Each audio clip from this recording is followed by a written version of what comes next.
Hello there, I'm Guildmaster Dan, and welcome to the Fourth Wall.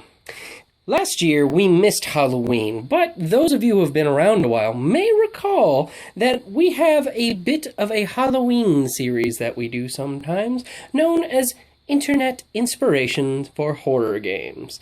Well, since there's been a bit of a change of the weather that has allowed me to make a bit of an impromptu episode for you, I thought it would be perfect for the season to come back and revisit Internet Inspiration for Horror Games.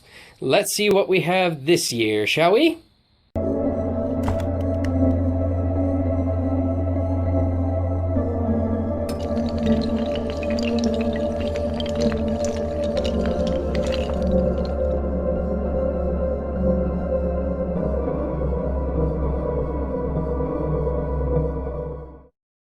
This year, we have 3 bits of inspiration from the internet, all of which, of course, will have links down in the doobly-doo that you can check out at your own leisure.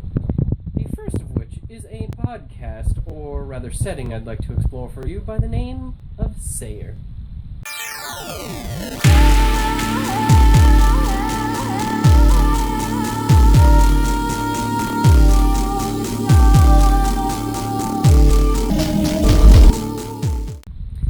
Sayer takes place on a second man-made moon known as Typhon, as launched and built by Aerolith Dynamics, and the chief person in charge of acclimating all Aerolith employees to their new lives aboard Typhon is the AI known as Sayer. Your friend in your head. Because, yes, he communicates to you at all times, as you are monitored at all times, directly into your head through relatively non-lethal radiation waves. Sounds nice. You kind of might get the feeling that, yeah, this is kind of like a cross between Paranoia, maybe some Aperture Science thrown in there from Portal. Functionally, it ends up working into a almost Lovecraftian Paranoia sort of setting. But it is definitely a very creepy setting, one that is rife with existential horror and preys upon people's paranoias. As you listen to the show, you may feel brief instances of the paranoia that people might feel for phobias brought on from the episodes. It's very, very, very mean-spirited, but funny episodes. And ultimately, it makes for a very creepy setting. Essentially, you have this nigh all-powerful AI in charge of your every facet of life that is watching you every waking moment, and it doesn't necessarily care for your survival. Oh, certainly, under most circumstances, 99% of the time, you want to trust Sayer, because Sayer will guide you to your own survival. Unless he's already put you there in a situation where it's been deemed that you're not going to survive. Then he'll just be your friend in your head right up to the moment that you die. Or he'll leave you a few seconds before you die. You know, transmission just ends early. What are you going to do? But it makes for a very fun horror setting, especially if you like sci-fi and, well, not blood and guts gore horror. More of horror at the implications of things, or Lovecraftian horror. There are things in the setting set up for Lovecraftian horrors to be there. Unnatural realities happen on Typhon. It's just where mad science takes place. But, you also have you have the mad science aspect of the horror. The complete lack of control. For those of you who've played Paranoia, you may understand that feeling of having the omnipresent friend computer around. Well, that's Sayer. And though Sayer will not harm you outright, you always get this feeling that he doesn't like humanity in general. But it's his job, and he'll do his job. And generally, it's a good setting for using in role-playing games. Especially if you're running a game like Eclipse Phase, or, serious paranoia.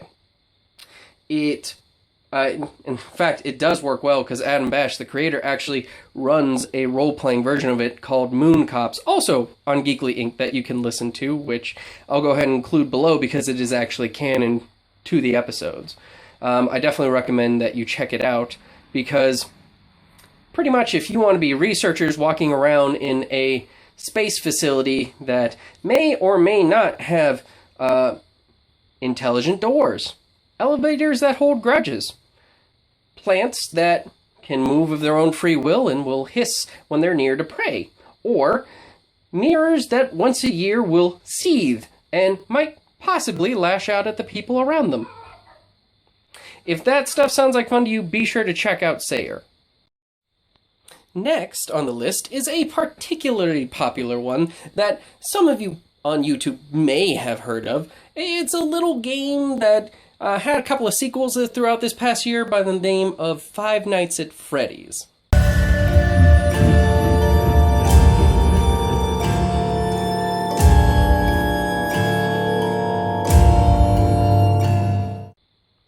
For those of you unfamiliar, Five Nights at Freddy's are a series of 4 games, probably soon to be 5, that take place in, well, the first 2 take place in restaurants, the third takes place in a horror attraction, and the fourth takes place in a house. But it primarily deals with haunted animatronics. You know those sort of machine-type things that you see at, like, Chuck E. Cheese's, that, you know, they're supposed to be anthropomorphic mice and stuff, but they don't quite move right, and they just look freaky as heck when they look at you? Yeah, it pretty much plays off of that whole thing there, and it can be very stressful games. If you haven't checked it out, I highly recommend that you watch some of the, well, many Let's Players who have covered it online. You may have seen Markiplier play it, or you may have heard the game theorists talk about it. Well, Five Nights at Freddy's can lend itself to role-playing games in the form of an adventure. It actually can work very well in a supernatural investigation game, such as the Supernatural series or Call of Cthulhu. Now, there's lots of lore that you could actually use if you want to use the direct translation from the games themselves. But I'd probably recommend not doing a Five Nights deal unless you're doing a longer adventure. But the whole idea is that you have this attraction that has these animatronics in it, and they are haunted because there's been grisly murders at this location before.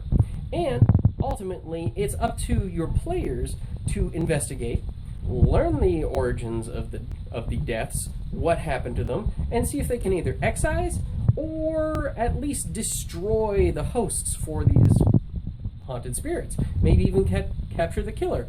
That is, unless he's already, been killed and haunting an animatronic himself. Ultimately, can be a very creepy setting, best used to the full effect by not having the animatronics just outright attack, rather have them toy with the people that are investigating, have them move when they shouldn't move, appear in places they shouldn't be, but not outwardly attack them outright, even though that's the rule in the game. In a role-playing game, you want to drag it out a little. Either way, be sure to check out the games. You can get them on Steam, or just watch videos like down below. Lastly, I'd like to introduce you to a little extra-dimensional entity that goes by the name...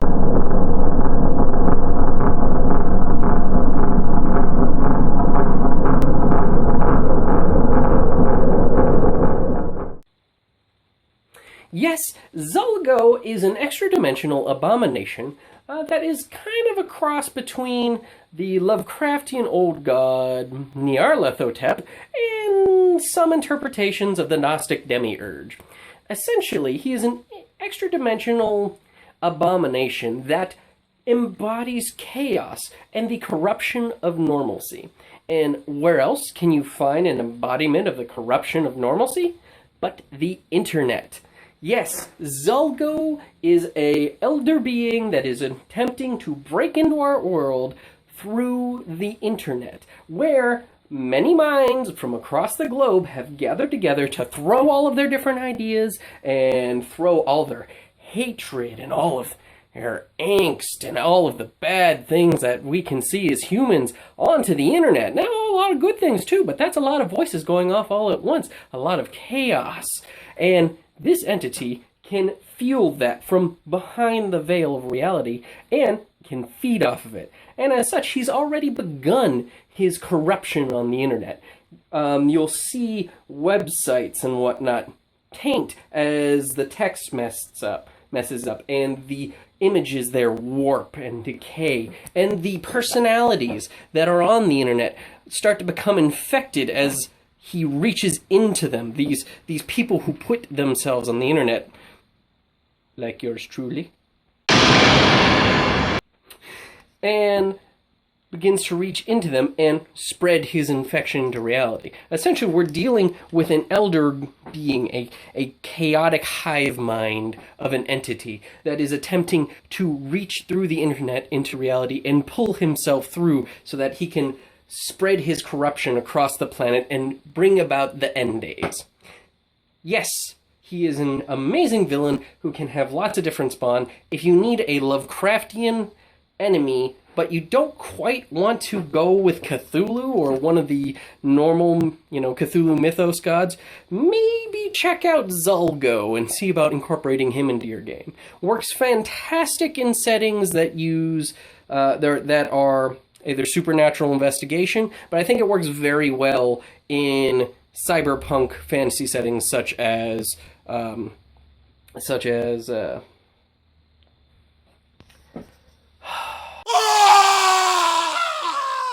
Shadowrun, or even just straight cyberpunk or Eclipse phase, where there is a net and all this information flowing around, and it would be very easy for Zalgo to send his influence into, across the net into some of the things that, kind of blend the reality, such as, videos and things, but also, say, in Eclipse phase where there's transhumans and bodies that can hook to the net for data transfer.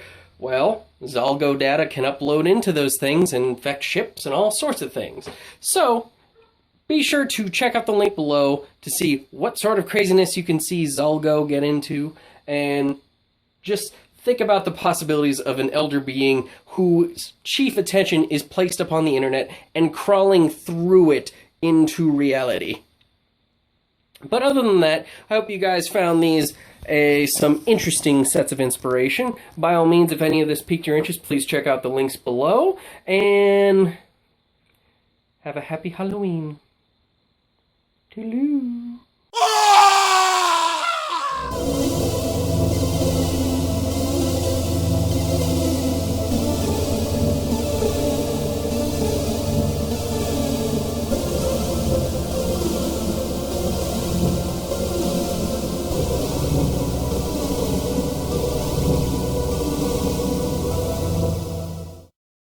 As a bit of a post video, let me introduce you guys to my own personal little horror shed that happens to be behind my house, tucked in a little corner. Some of you may recall it from the tour video I did for my new house when me and Mouse moved to Arkansas.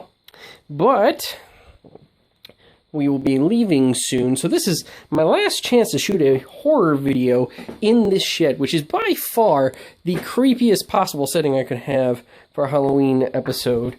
What with all the scattered debris left behind by the previous owners, the dilapidated state, all overgrown and filled with spider webs. It's all dark back here and tucked away behind the house, and all the lost tools and things that are left behind. Just by far the creepiest place I could possibly shoot this video. So, I hope you guys enjoyed the video, as well as my own personal little horror movie setting here. And, well, I'll be seeing you soon. Happy Halloween. Again. Okay, bye.